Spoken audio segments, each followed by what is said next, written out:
Ever wondered what a real mom's world looked like even before the world wake up? It was 4:30 a.m. The whole house was quiet except for because I have to get the school lunch ready for the boys, so I needed to wake up early. I tried to tiptoe, but of course Zora noticed. He always does. He slept early last night and he woke up early because he took injection and that made him sleep so well yesterday. First of all, I had to make him some tea just to keep him calm while I get busy in the kitchen. The first thing I did was preheat the water that I was going to use for his tea, and then also use some for the for the past few days Zora has refused to eat anything because he hasn't been feeling too well, so he only takes tea or yogurt. I went ahead to preheat the food jars so that their food can retain the hotness till they get to eat their food in school. Normally Zora is not patient when it comes to food in the morning, but God, I am surprised that he was seated quiet until I served him. Next move was making puff puff. My children want puff puff and I will do exactly what they want so they can eat it in school.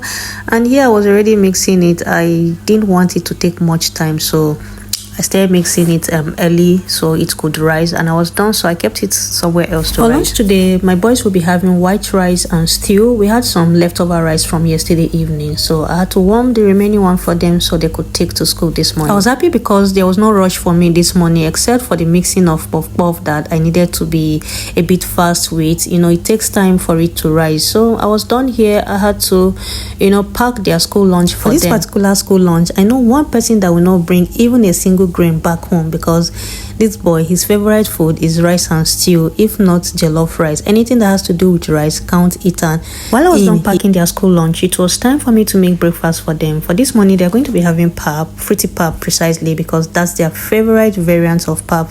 Each time I make this pap, they don't leave anything inside the bowl. Pack some water for Ethan inside his water bottle. It was time to wake the boys up. I woke Ethan up first because I will need to bathe him, and then I asked David to wake up so he can start laying. After I finished bathing Ethan, I had to proceed to making pap for the boys so that as soon as they finish dressing up, it will just be time for them to eat their food and then head out for school, because these children, they don't like going late to school. Time to fry my puff puff for them and get done with. Here it has already rise to the level I want, and then I was trying to be very fast here because it was almost to 7 and then David needed to leave early. Even though this my puff puff, I didn't understand it, but it still came out well because it was soft. And to be honest, I want to be doing this more often for them because this is really lovely, and then it gets to fuel them till they come back from school. Some mornings will drain you, others will remind you how strong love can make you, and today was but when they smiled and said thank you mommy and ran off with their lunch boxes, I knew this was the kind of tire that was worth it. Thank you for watching. Bye.